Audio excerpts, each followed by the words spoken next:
अजितदादांची राग सुद्धा विझलेली नाही. लोकांच्या डोळ्यातले अश्रू सुद्धा थांबलेले नाहीत. लोक विश्वास ठेवायला तयार नाहीत. दादा गेले आणि यांचं काय चाललंय गडबड? सर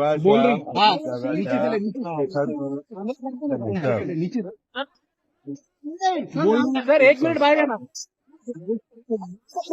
परवा त्या दुःखाच्या घटनेनंतर भेटणार नाही, कोणालाच भेटत नाही. काल सर बाहेर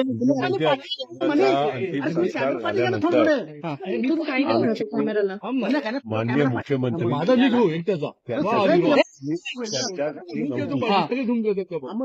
अरे ट्रान्सफर लिहिले ना बाबा. स्वाभाविक आहे एक राजकीय आम्ही महायुतीचे घटक पक्ष म्हणून आणि आमच्या राष्ट्रवादी काँग्रेस पक्षाचे नेते अध्यक्ष आणि विधिमंडळाचे आमचे नेते उपमुख्यमंत्री ही जागा मान्य अजितदादाकडे होती. त्या जागेच्या उद्याच्याला आम्हालाही निर्णय करावा लागणार आहे.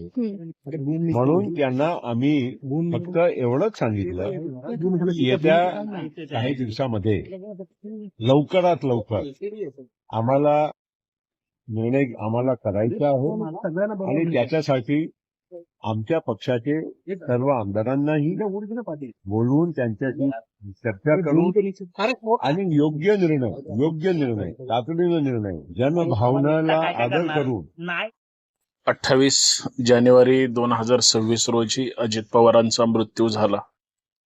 हा विमान अपघात इतका भयानक होता की महाराष्ट्राला इतका मोठा हादरा बसला.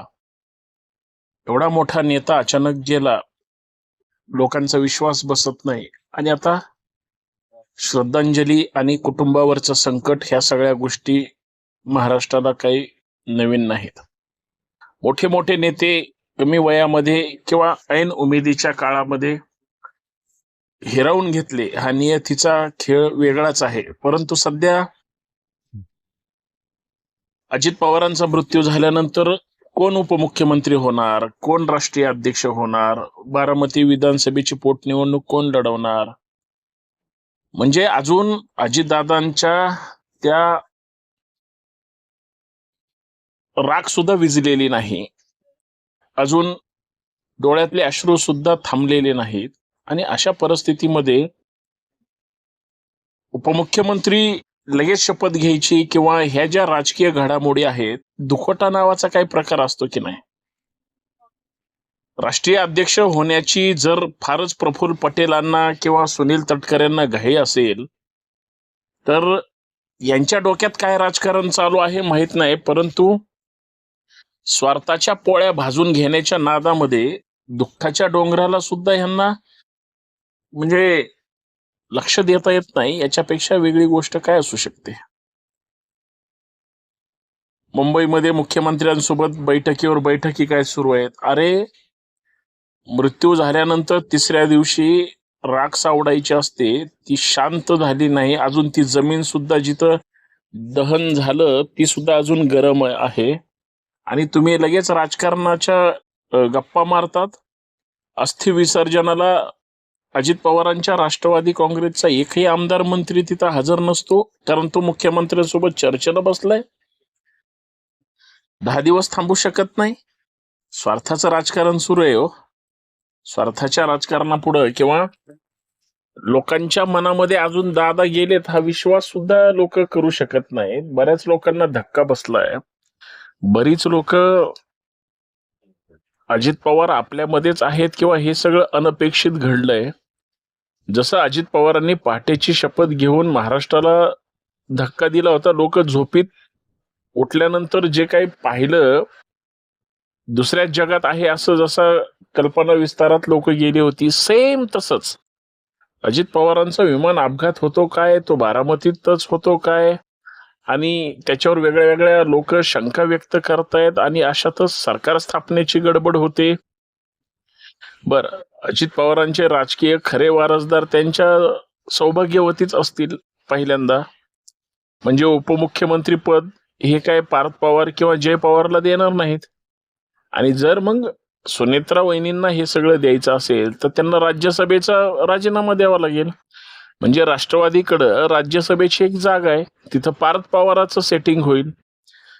साहजिक आहे, उपमुख्यमंत्री जर सुनेत्रा पवार होणार असतील तर बारामती विधानसभा तेच पोटनिवडणूक लढवतील.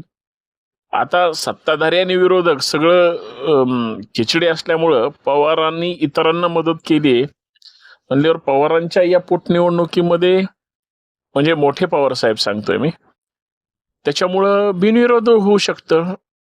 आणि मग हे जर सगळं अशा पद्धतीनं असेल तर हे 10 दिवसांनी पण झालं असतं ना. लोकांना विनाकारण दिशाभूल करून किंवा ह्या सगळ्या गोंधळामध्ये अडचणीत टाकून संभ्रमावस्था निर्माण करून सत्तेची एवढी भूक कशासाठी? बरं, मुख्यमंत्री महोदय हे 10 दिवस थांबले नसते का? मंत्रिमंडळ 10 दिवस, तसेही एक मुख्यमंत्री एक उपमुख्यमंत्री आहेच की महाराष्ट्राला. दुसऱ्या उपमुख्यमंत्र्यामुळे काय आणणार आहे का? बरं, अर्थसंकल्पीय अधिवेशन मुख्यमंत्री तिथं प्रमोट करतील, ते बोलतील तिथं. बघा काय असतं, सद्भावना असतात, कृतज्ञता असते आणि एका महान मोठ्या नेत्याविषयी रिस्पेक्ट हा अजरामर असतो. माणूस एकदा जन्माला येतो आणि एकदाच मरतो, आणि तो गेल्यानंतर त्यांच्या अजून स्मृतीला तुम्ही जर अशा पद्धतीनं, म्हणजे लगेच पुढच्या कामामध्ये तुम्ही बिलकुल, पण महिलेवर आलेलं संकट, दुःख, आज नाही म्हणलं तरी दादा परत येणार नाहीत. आणि या सगळ्या गोष्टी महाराष्ट्राला कोणतंही कुटुंब असू द्या, मला हेही मान्य आहे की तिसऱ्या दिवशीच सगळं संपवायचं आणि कामाला लागायचं. त्याच विचारधारेचं मी सुद्धा. पण घरात तर 10 दिवस थांबावं लागेल ना, किंवा 15 दिवस. सर्वसामान्य माणूस नव्हते की सगळे दुःख विसरायला.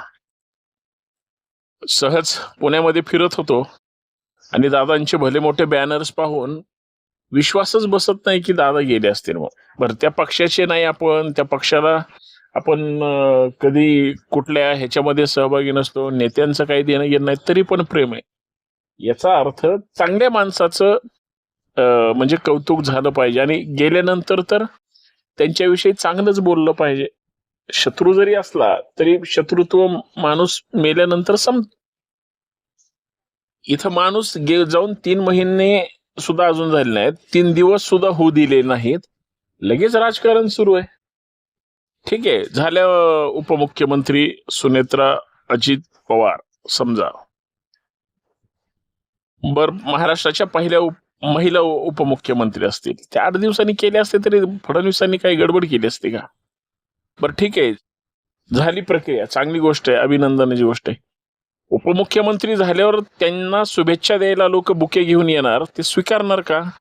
म्हणजे दुःखाच्या सावटाखाली म्हणजे पदाचं स्वागत करणारी माणसं मग मंत्रालयात बघायला मिळतील का? दुःखाच्या चेहऱ्याने उपमुख्यमंत्री पद स्वीकारून कारभार करायला सुरुवात करतील? बघा, हे सगळं विचार करायला लावणाऱ्या गोष्टी आहेत बरं का. म्हणजे तुम्हाला आतापर्यंत वाटेल की लगेच उपमुख्यमंत्री पदाला माझा विरोध आहे, माझा काय संबंध आहे? पण दुःखात असलेल्या मनाला, चेहऱ्याला, विचारांना तुम्ही स्वागत आणि अभिनंदनाची जोड देणार, आणि बरेच जण बॅनर पण लावतील, उपमुख्यमंत्रीपदी निवड झाल्याबद्दल मनपूर्वक अभिनंदन. हे अभिनंदन करण्याची वेळ आहे का? अभिनंदन करण्याचा हा प्रसंग वाटतो का?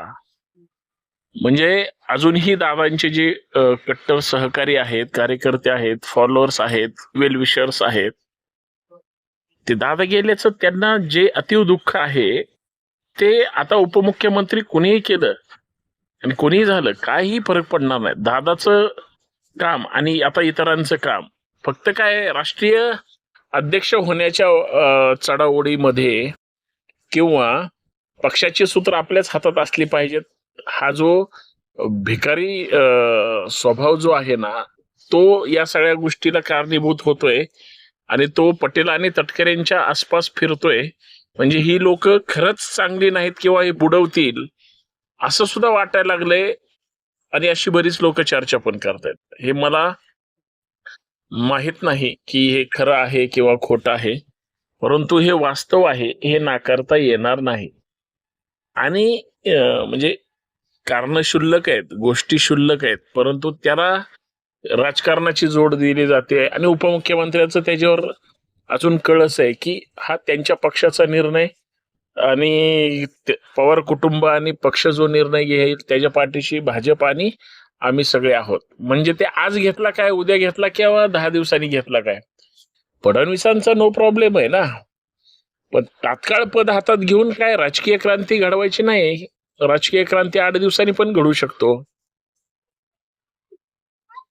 महाराष्ट्रामध्ये कुठं जरी एखाद्या घरामध्ये असा मृत्यू झाला असेल तर ते 10-12 दिवस दुखवटा म्हणून पाळायचाच असतो. पाळला नाही पाहिजे असं काय इतका वाईट माणूस होता का की त्याचं काय सुखदुःख नाहीये, असं काय आहे का? म्हणजे दादाचं कुणाला सुखदुःख नसेल का?